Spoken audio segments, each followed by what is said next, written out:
In this video, I will show you how to log in Erste Bank online. So guys, go to Google, search for Erste Bank online.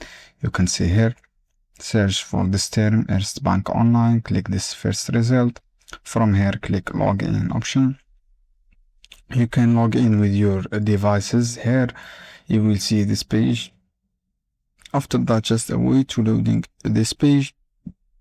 From here, write your username number, and then write your password.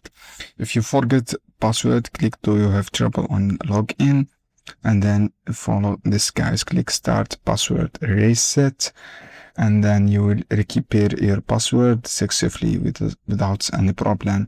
Just click login. From here, your username and password. Also, you can use the app guys to log in.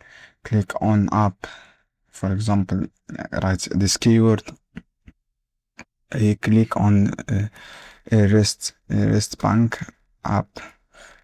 Click on this app and then download this app on Google Play.